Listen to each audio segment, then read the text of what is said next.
What is up, guys? In today's video we're going to be working on this 2015 Mercedes S550. If you watch my videos, you would have seen that in the last episode we actually fixed the massaging seats on this car. In today's video we're going to be doing a front differential service. To properly fill this car you have to remove the axle, but there's another way that I'm going to show you guys, and hopefully it will save you some money in the future. So without delaying any further, let's go ahead and bring this one in the garage and start working on it. This is the front differential right here. It's facing towards the passenger side tire, and if you look, there's some oil dripping over here, and it kind of looks like it's coming from where this differential bolts into the engine here. Usually these things, they leak from right around this corner here, but that's not the case with this one. This one looks like it's leaking right over here. Sometimes they also leak from the axle.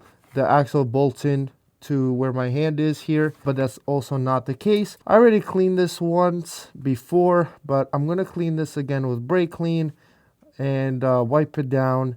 We're going to drain this oil out from here, and then after that we're going to fill it up. We're going to measure how much came out. The capacity for this is 0.55 liters, so just a little bit over half a liter of hypoid gear oil from Mercedes. So let's go ahead and clean this up first, and then we'll go ahead and drain this here, and we're going to put it in a container so we can kind of see how much is coming out from this. We'll go ahead and use some brake clean. I'm using some CRC brake clean. Spray it and wipe it down. Like I said, I already sprayed this once before, but we still see some residue. What me and the client agreed to do is measure how much came out, see how big of a leak this actually is. If it's a tiny leak, we're not gonna mess with it. We're just gonna do a service. But if it's a big leak and, you know, this thing only drips out, let's say 0.3 liters instead of 0.55, which the spec is, then we have a bit of an issue. But it does not seem to be too bad. Differential is cleaned. Let's go ahead and remove this. The size of this is a T6 or a Hex 6, whatever you want to call it. Let's go ahead and remove this plug.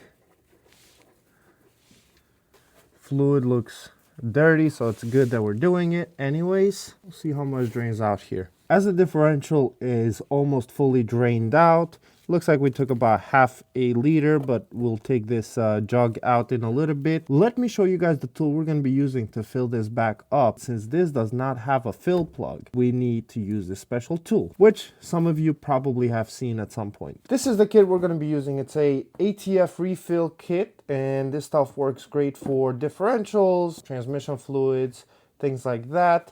And it comes with a bunch of these adapters. So what you have to do is find the adapter that has the same thread pitch and the same thread size as what the differential is, and then you can go ahead and start refilling. So this tool is the one that we're going to be using to put the pressure and the fluid into our differential. So what you do is you pump this up, you give this pressure, you install this tool into this opening here, you tighten it down like this, and then you open the valve, and all the fluid that is in this tank will go into the differential. Then, this is the most important part. This calls for 0.55 liters.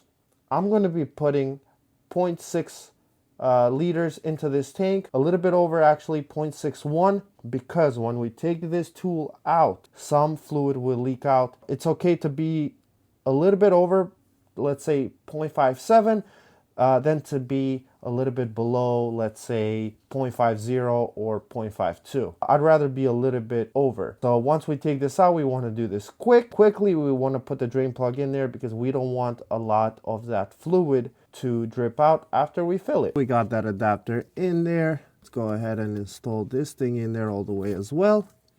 You tighten this up, and that's what keeps the tension so that this does not separate. We got the valve closed right now. I'm going to build up pressure in the tank, then we're going to open this, and all of the fluid should go right in here. Let's go ahead and open this valve. We're going to see the fluid come up through the hose. As you can see right over there, we can see the fluid. And basically we're going to keep going until we empty out the full tank.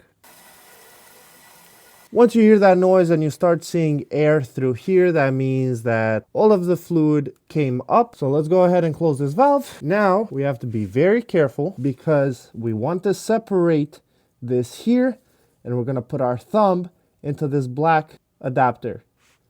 So let's go ahead and loosen this up.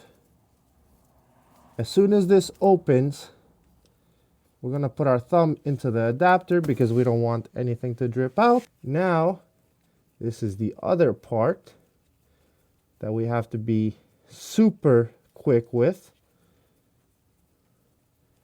You loosen this until so this is at the bottom of its threads. I have the bolt with a new crush washer in here. Let's see if we can do this without making a huge mess. Just like that. And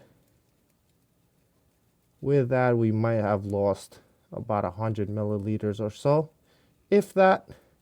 Now we can go ahead and tighten this. A little bit of brake clean for good measure.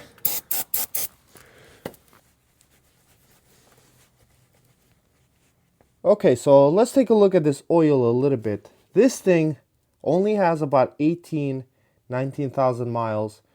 And as you can see, this thing looks filthy, which I was actually not expecting at all. But yeah, this thing is definitely not in its best condition. I really don't know why you would get like this. I know that it's the front differential, and the fluid in the front differential gets darker faster than the rear. That's for certain. That's 100%.